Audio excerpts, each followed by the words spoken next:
Bismillahirrahmanirrahim. Assalamualaikum warahmatullahi wabarakatuh. Innal hamdalillah nahmaduhu wa nasta'inu wa nastaghfiruh wa na'udzu billahi min syururi anfusina wa min sayyiati a'malina may yahdihillahu fala mudhillalah wa may yudhlil fala hadiyalah.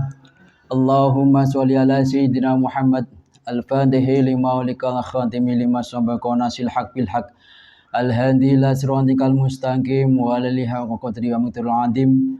As'alukum bil hayyil qayyum alladzi la yamutu abada wa tafatu ankum su'abi alfi la haula wa la quwwata illa billahil aliyyil azim. Amma ba'd.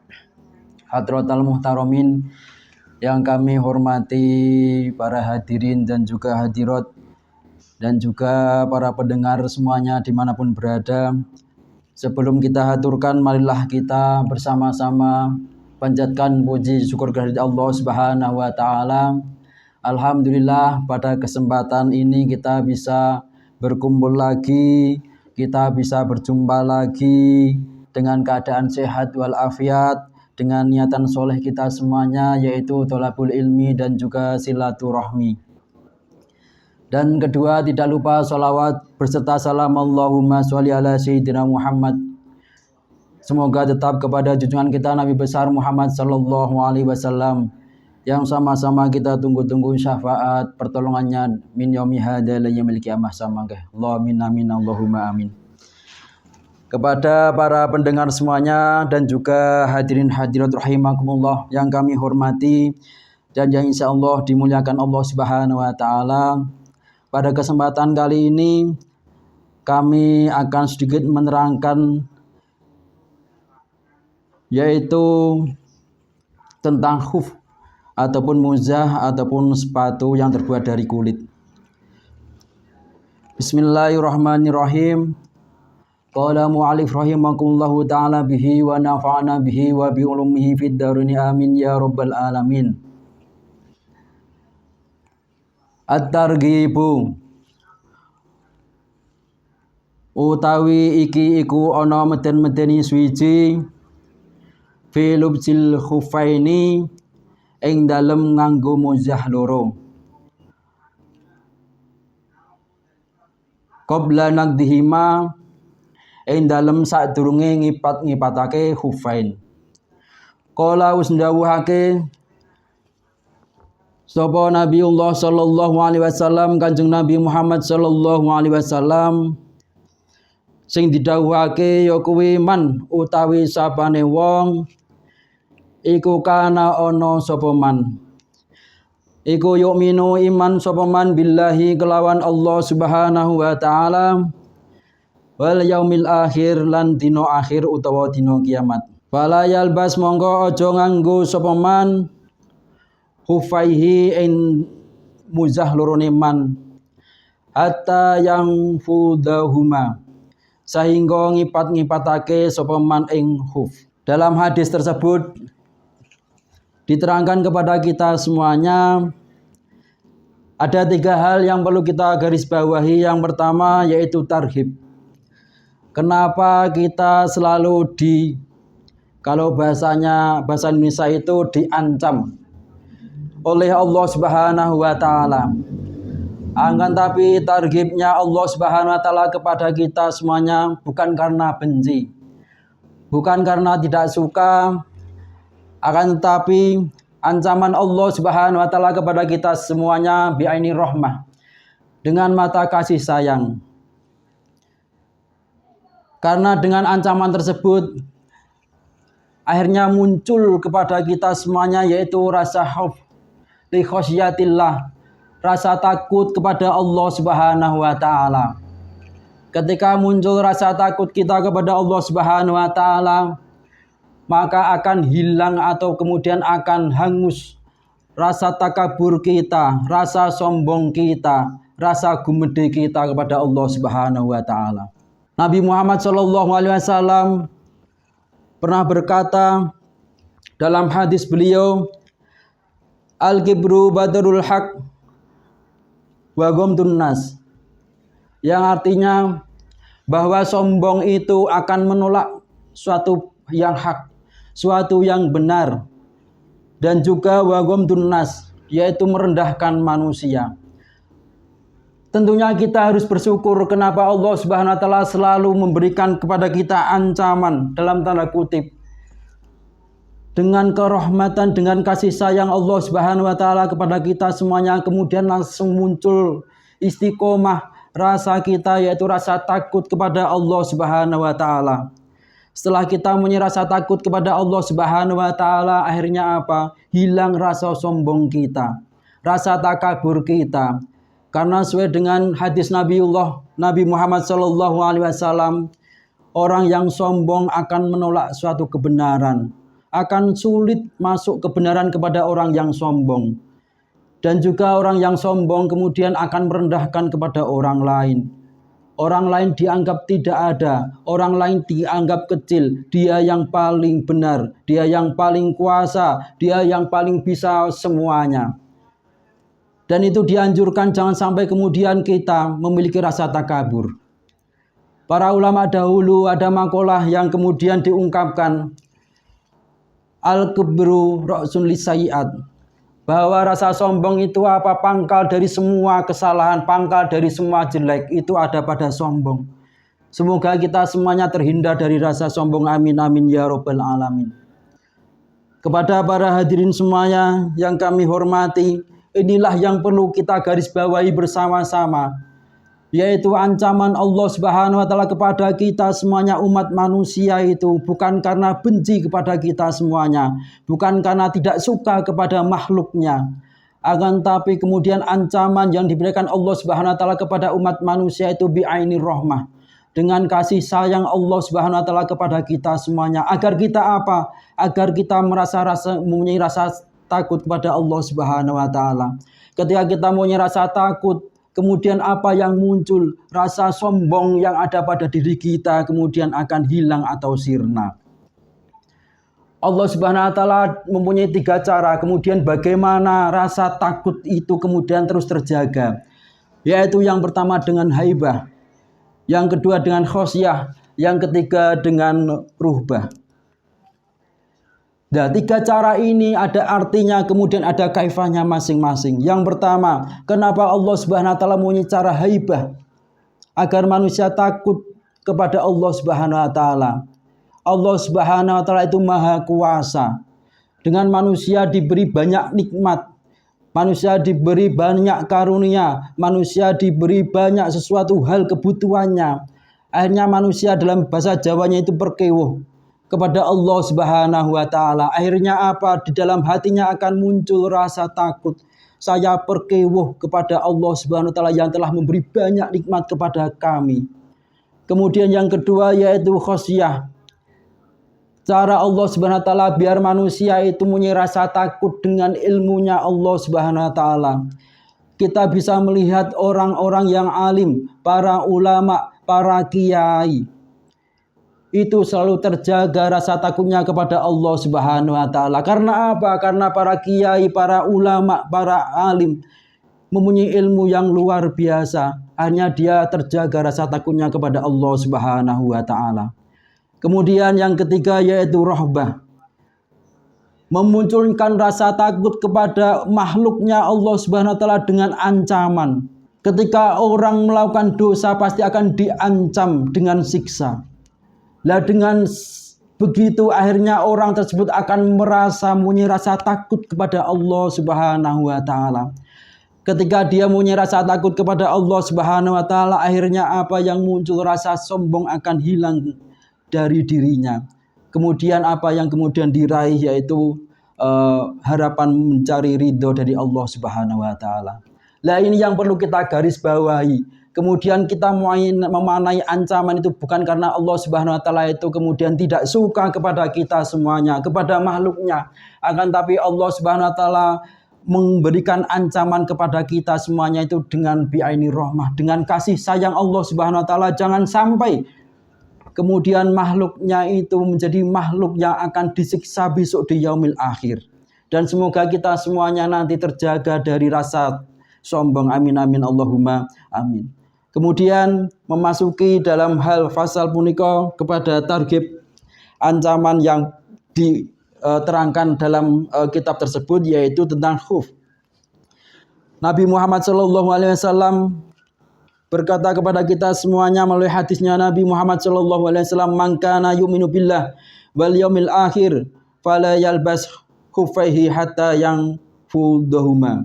Lah ketika seseorang itu mempunyai rasa iman kepada Allah Subhanahu wa taala dan kemudian pada hari akhir, di situ ada redaksi yang kemudian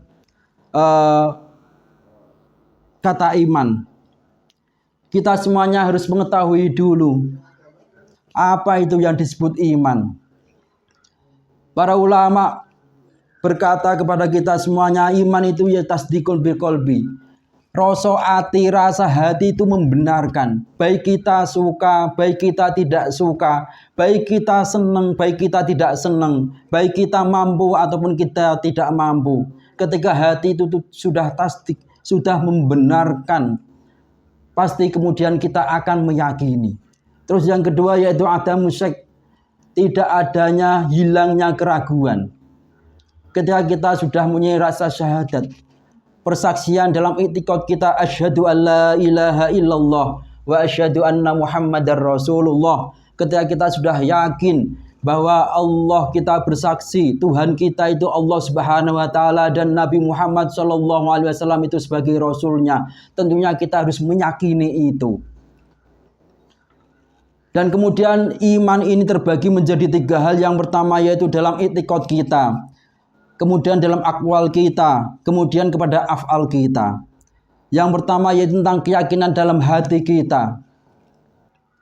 Dalam hati kita harus kita terus menerus kita tuntun untuk selalu meyakini kepada Allah Subhanahu wa taala itu sebagai Tuhan kita dan Nabi Muhammad SAW itu sebagai utusannya. Itu terus kita pupuk terus. Dan kemudian kita itu harus kita jaga. Kemudian yang kedua tentang akwal. Apa yang kemudian kita katakan harus mencerminkan orang yang beriman. Kemudian af'al kita yaitu tingkah laku kita.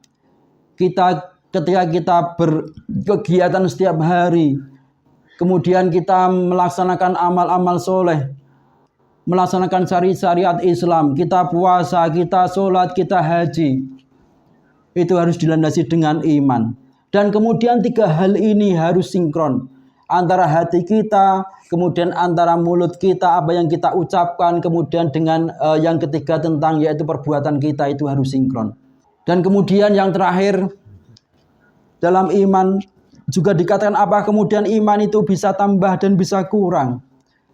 Ternyata iman itu bisa tambah dan bisa kurang. Kadang iman itu akan bertambah, akan tapi sebaliknya iman itu juga akan bisa kurang. Al-imanu yazidun wa yanqus. Nah sekarang bagaimana kita memperbanyak iman kita, mempertambahkan iman kita? Yazidun bin ta'at wa yanqusul bin maksiat. Ketika kita taat kepada perintah-perintah Allah Subhanahu wa taala, iman kita secara otomatis akan bertambah. Akan tapi ketika kita mulai berani, mulai tidak melaksanakan sholat, mulai kita berani kemudian tidak melaksanakan puasa, secara otomatis iman kita itu akan menurun. Dan jangan sampai turunnya iman itu membuat hilangnya iman kepada hati kita. Lah inilah kemudian yang disebut iman. Lah di sini diterangkan bahwa man kana yu'minu billahi wal yaumil akhir. Barang siapa yang iman kepada Allah dan hari akhir atau hari kiamat, fala yalbas khufai, dan janganlah kamu menggunakan khuf hatta yang fuldhuma, sehingga kamu dalam bahasa Jawanya itu mengipat-ipatkan, jadi mengebas-ngebaskan khufnya itu. Jadi hadis ini muncul ketika Kanjeng Nabi itu melaksanakan safar atau perjalanan. Setelah itu, setelah ba'da sholat, Kanjeng Nabi kemudian pengen memakai khufnya lagi. Akan tapi ada sahabat Abi Umamah berkata kepada Kanjeng Nabi, ketika Kanjeng Nabi pengen memakai khufnya itu kemudian berdoa. Setelah beliau berdoa, memakai khuf sebelah kanan dulu. Kemudian setelah selesai memakai khufnya yang sebelah kanan, kemudian datanglah burung gagak. Burung gagak itu kemudian mengambil khufnya Kanjeng Nabi Muhammad SAW yang sebelah kiri. Setelah itu khufnya 2 terbang kemudian dijatuhkan lagi. Tanpa disangka dari khufnya Kanjeng Nabi Muhammad SAW yang sebelah kiri itulah muncul ular. Nah setelah itu kemudian Nabi Muhammad SAW memberikan tuntutan kepada kita semuanya ketika kita ingin memakai khuf. Maka sebelum memakai, kemudian kebas-kebaskanlah dulu. Jangan sampai nanti di dalam khuf kita itu terdapat sesuatu hal yang kemudian tidak kita inginkan. Kepada para jamaah semuanya yang kami hormati, hadirin hadirat rahimakumullah. Kemudian tentunya dalam fikih penggunaan khuf itu kemudian diatur. Yang pertama kemudian yang perlu kita ungkapkan bahwa sebenarnya khuf itu apa? Bahwa khuf itu kayak semacam sepatu kemudian terbuat dari kulit. Dan dalam Islam itu kemudian kita mengenal rukhsah atau keringanan ketika kita melaksanakan hukum Islam. Nah, kategori khuf ini merupakan salah satu kategori rukhsah dari Allah Subhanahu wa taala kepada kita semuanya. Ketika di suatu wilayah yang berhawa dingin, kemudian itu dibolehkan oleh agama Islam untuk memakai khuf. Nah, ketika orang tersebut memakai khuf, kemudian ada syarat-syarat tertentu. Yang pertama yaitu Imam Nawawi berkata dalam kitab Nihayatul Zain, syarat orang memakai khuf itu diperbolehkan mendapatkan keringanan dalam bersuci. Yang pertama yaitu sepatu atau khufnya itu dipakai ketika orang tersebut sudah menjalankan wudhu atau bersuci. Jadi yang pertama ketika mau memakai khuf itu orang tersebut harus bersuci dulu, kemudian boleh mendapatkan keringanan. Setelah nanti mau melaksanakan wudhu lagi, dia boleh kemudian hanya mengusap khufnya. Kemudian yang kedua yaitu sepatu atau khufnya orang tersebut yaitu tertutup. Jangan sampai kemudian tertutupnya mulai dari ujung kaki sampai atas mata kaki orang tersebut. Jangan sampai khufnya itu kemudian terbuka.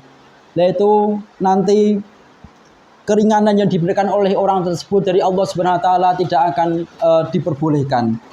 Kemudian yang ketiga yaitu sepatu tersebut terbuat dari kulit. Ketika sepatu tersebut terbuat dari plastik atau terbuat dari bahan yang lainnya, maka tidak termasuk kategori khuf. Kemudian yang terakhir yaitu sepatu atau khuf atau muza tersebut harus terhilang dari najis, baik hukmiyahnya maupun ainiyahnya. Secara hukumnya ataupun secara wujudnya najisnya itu tidak ada dalam khuf tersebut. Baik lahmuhu wa ta'muhu wa rihuhu, baik warnanya najis, kemudian bentuknya najis maupun baunya najis. Nah itu jangan sampai ada. Nah inilah syarat-syarat yang kemudian diungkapkan dalam kitab Nihayatul Zain oleh Imam Nawawi.